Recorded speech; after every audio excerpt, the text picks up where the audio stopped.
নমস্কাৰ বন্ধুসকল, sisters blog YouTube চেনেললৈ আপোনালোক সকলোকে আমি স্বাগতম জনাইছোঁ।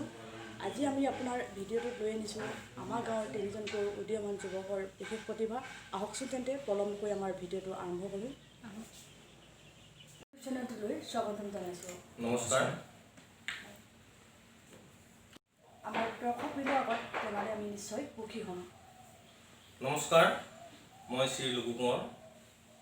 বৰ্তমান মই লোক সংস্কৃতিৰ লগত জড়িত এজন লোক সংস্কৃতিৰ অনুৰাগী বুলি ক'লে ভুল নহ'ব। নমস্কাৰ, মোৰ নাম ৰিচান। মই বৰ্তমান ৰেপ সংগীতৰ লগত জড়িত। নমস্কাৰ, মোৰ নাম অংকুৰনীল চাংমাই। মই বৰ্তমান অভিনয় জগতখনৰ লগত অলপকৈ জড়িত। ধন্যবাদ, তোমালোকৰ পৰিচয়টো দিয়াৰ বাবে ধন্যবাদ। তেন্তে বন্ধুসকল, আহকচোন বাৰু তেখেতসকলৰ কিনো প্ৰতিভা আছে আৰু কেনেধৰণে তেওঁলোকে আগবাঢ়ি গৈছে তাক আপোনালোকৰ আগত আমি দেখাব বিচাৰিছোঁ।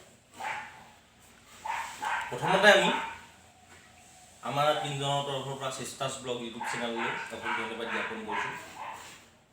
লগতে আশা ৰাখিম আপোনালোকেও এই চেনেলটি আঁকোৱালি ল'ব। চেনেলটি যদি ভাল পায় লাইক কৰিব, ভিডিঅ'সমূহ শ্বেয়াৰ কৰিব আৰু ছাবস্ক্ৰাইব কৰিব। আমি বৰ বিশেষ কিহৰ লগত জড়িত বুলি ক'লে মই হ'ল আজি কেইবছৰমান আমাৰ অসমীয়া চিনাকি, আমাৰ অসমীয়া পৰিচয় যি আমাৰ বাপতি সাহোন বিহু, এই বিহুটোৰ লগত জড়িত 15 বছৰমান হ'ল। অসমৰ লগতে ভাৰতবৰ্ষৰ বিভিন্ন ঠাইত মই বিহু প্ৰদৰ্শন কৰিছোঁ। লগতে আমাৰ গুৰুজনাৰ অনুপম সৃষ্টি যি ভাওনা, আমাৰ সমগ্ৰ অসমীয়া জাতিটোক জাতি ধৰ্ম ভাষা নিৰ্বিশেষে যি গুৰুজনাই গঢ় দিবলৈ চেষ্টা কৰিছিলে, তাৰ পৰিপ্ৰেক্ষিতত যি সৃষ্টি কৰিছিলে ভাওনা সংস্কৃতি, এই ভাওনা সংস্কৃতিৰ লগতো মই কমকৈ জড়িত। অসমৰ বিভিন্ন ঠাইত প্ৰদৰ্শনীমূলক হওক বা প্ৰতিযোগিতামূলক হওক ভাওনা ইতিমধ্যে কৰিছোঁ। মই আমাৰ এইবিলাক ভাওনা হওক বা বিহু হওক এইবিলাকৰ মই অভিজ্ঞ বুলি নকওঁ, এইবিলাক শিকি আছোঁ আৰু অনাগত দিনতো শিকি যাম। সেয়েহে আপোনালোকৰ আগত যিহেতু এতিয়া বিহু গোৱাৰ পৰিৱেশ নাই আৰু ভাওনা বচন গোৱাৰো আমি সম্পূৰ্ণ মাৰ্জিত পোচাকত নাই, তথাপিতো আপোনালোকৰ আগত মই এফাকি ভাওনা বচন গৈছোঁ। যিহেতু মাৰ্জিত পোচাকত নাই তাৰ বাবে আপোনালোকে ক্ষমা কৰিব আৰু যদি ভুল হয় আপোনালোকে আঙুলিয়াই দিব। যিহেতু বহুত দিন হ'ল লকডাউনৰ বাবে আমি এইবিলাক অনুষ্ঠানৰ পৰা বিৰত থাকিবলগীয়া হৈছে, সেয়ে ভুল হোৱাটো স্বাভাৱিক। মই আপোনালোকক মোৰ খুবেই এটি ভাল লগা চৰিত্ৰ ইন্দ্ৰ চৰিত্ৰটো প্ৰথম সংলাপটো প্ৰায় ভাওনাতে মিল থাকে। সেই ভাওনাখনৰ এটি সেই ইন্দ্ৰ চৰিত্ৰটো এটি বচন আপোনালোকৰ আগত ক'ব লৈছোঁ। ইন্দ্ৰময় সৰগৰ ৰজা, প্ৰকৃতিৰ সৰ্বৰূপ সন্মিলিত কৰি বিধাতাৰ অপূৰ্ব সৃষ্টি এই অমৰাৱতীপুৰ আমাৰ এই সাম্ৰাজ্য মন প্ৰাণ জোৰ কৰাৰ মলয়াৰ মাজে মাজে ভাহি আহে কোকিলৰ শুৱনি মাত। অজস্ৰ ভ্ৰমৰে পান কৰে মৌৰস কাননৰ মাজে। স্বৰ্গীয় জ্যোতিৰে ভৰা এই অমৰাৱতীপুৰ নোহে জানো দেৱতাৰ অমূল্য সম্পদ। ধন্যবাদ, ভুল হোৱাটো স্বাভাৱিক। আৰু যিহেতু মই অকণমানকৈ বিহুৰ লগতো জড়িত, মই বিহু গান গাব নাজানো, কম বেছি পৰিমাণে বিহু বাদ্যকেইটা বজাবলৈ চেষ্টা কৰোঁ। সেইকাৰণে যিহেতু আমাৰ শিৱসাগৰীয়া ল'ৰা, আমি বিহু গান গাব নাজানো বুলি ক'লে লাজৰ কথা। এনেই কিবা বিহু এটা গাই দিওঁ। ঐ চততে চকৰি ধিন্দে বহাগত বাবৰি ধিন্দ জেঠতে আমনা ধিন্দ ধান। ঐ গৰু বিহু দিনা ধিন্দ বস্ত্ৰ দান কৰিবা ধিন্দ তেহে পাবা বকুণ্ঠ স্থান। ধন্যবাদ। বহুত ভাল লাগিল, অশেষ ধন্যবাদ। এয়া আপোনালোকে দেখিলে তেওঁ কিমান সুন্দৰকৈ আপোনালোকৰ আগত এটা ভাওনা বচন কৰিলে, লগতে বিহুগীত কৰিলে। চ' আশা কৰোঁ তেখেতে আগুৱাই যাওক আৰু তেখেতৰ ভৱিষ্যত জীৱন উজ্জ্বল হ'ব। ইয়াৰ পিছতে আমি আমাৰ মাজত আছে ৰিচাং খান। চ' ৰিচাঙক আমি এয়া হৈছে ৰিচাং খান। চ' ৰিচাং, তুমি ৰেপ সংগীতৰ লগত কেতিয়াবা জড়িত বাৰু? ধন্যবাদ। মই ৰেপ সংগীতৰ লগত আজি প্ৰায় 4-5 বছৰেই হ'ল লাহে লাহে আগবাঢ়িব গৈ আছোঁ, খুজি আছোঁ আৰু বৰ্তমান সময়ত লকডাউনৰ বাবে মোৰ গান কৰা হোৱাই নাই। মাজতে দুটা ওলালে বাৰু, এতিয়া আকৌ ষ্টাৰ্ট কৰিছোঁ আৰু হয়, এয়া হৈছে ৰিচাং খান। তেখেত খুব ভাল ৰেপ চং গায়। চ' ৰিচাং, তুমি কেতিয়াৰ পৰা ৰেপ চঙৰ লগত জড়িত হৈ আছা? ধন্যবাদ।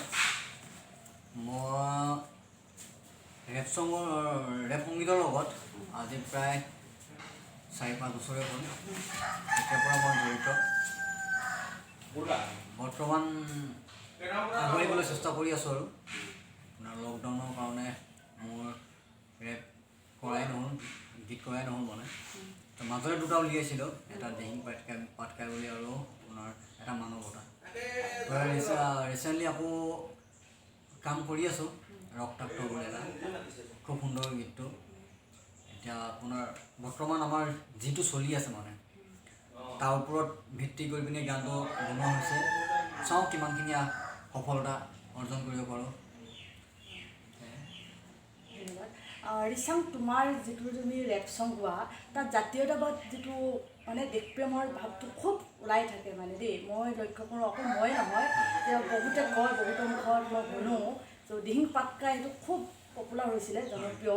চ' অকণমান যদি আমাৰ এই মুহূৰ্তত অকণ গাই দিয়া ত' আমি নিশ্চয় উপকৃত হ'ম। ঠিক আছে, নিশ্চয়।